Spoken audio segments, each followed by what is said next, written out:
Hello বন্ধুরা, তো আজ এসে গেলাম একটি নতুন ভিডিও নিয়ে। তো আপনারা দেখছেন সজল আর্ট হাউস চ্যানেলে। তো আজ আমি নিয়ে এসেছি একটি গোষ্ঠ মেলায় যেসব ঠাকুর বানানো হচ্ছে সেই সব ঠাকুরের কিছু কিছু ভিডিও আপনাদের কাছে নিয়ে এসেছি। তো এখানে বানানো হচ্ছে গোষ্ঠ মেলা 15টি সেট, যেরকমই কৃষ্ণের বিভিন্ন ধরনের অবতার বা রূপ, সেই সব কাজ এখন চলছে এবং চলছে।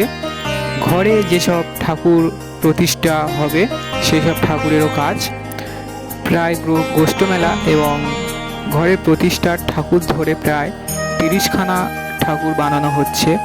তো সব ঠাকুর দেখতে হলে অবশ্যই পুরো ভিডিওটি দেখতে হবে। তো এই ভিডিওর এটা হচ্ছে প্রথম পার্ট। তো সব কমপ্লিট ভিডিওটি দেখাতে হলে প্রায় এখানে অনেকটি লং টাইম হয়ে যাবে। তো তার কারণে আমি কিছু ভিডিও আপনাদের কাছে শেয়ার করেছি। তো আপনারা দেখতে থাকুন এবং অবশ্যই চ্যানেলটিকে সাবস্ক্রাইব করবেন এরকমই ভিডিও দেখতে হলে। তো এখানে যে পেছনে ঠাকুরগুলি দেখতে পাচ্ছেন এগুলি হচ্ছে সিমেন্টের ঠাকুর। তো এখানে এই রাধাকৃষ্ণ ঠাকুরটি প্রায় কমপ্লিট হয়ে গেছে, এবার রং শুরু হবে। এদিকে একটি মনসা ঠাকুর এবং এদিকে একটি লক্ষ্মীনারায়ণ ঠাকুর একটি যাবে কিছুদিন পরে। তো এখন এই লক্ষ্মীনারায়ণ এবং এইসব ঠাকুরগুলি আছে।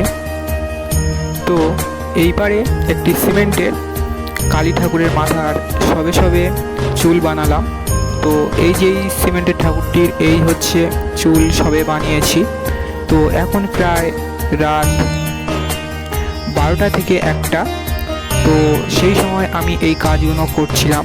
তো আজ সব কিছু চাপিয়ে দিলে কাল রোদে খুব সুন্দরভাবে শুকিয়ে যাবে এবং মজবুত হবে। তো তাই কাজটা আগে থাকতেই করে রেখেছিলাম।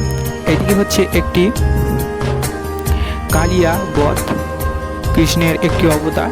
তো সেই কালিয়া বধের নিচে যে সাপটি হয়, কৃষ্ণ ঠাকুর যে সাপটির ওপর দাঁড়িয়ে থাকে, তো সেই সাপটিকে আমি বানাচ্ছিলাম।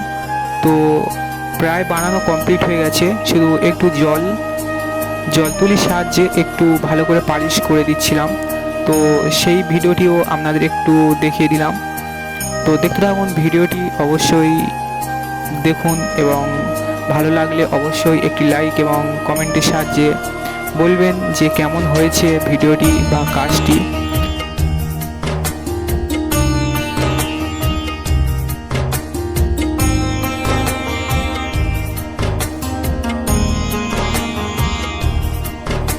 তো তারপরের দিনের সকালে এসে গেলাম এই লক্ষ্মীনারায়ণ ঠাকুরটির চুল বানানোর জন্য।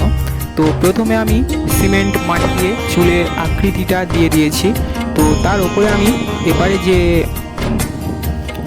এরকমই যে তুলি দিয়ে যে চুলের একটি শেপ দিয়েছি, এরকমইভাবে এবারেরও দেব।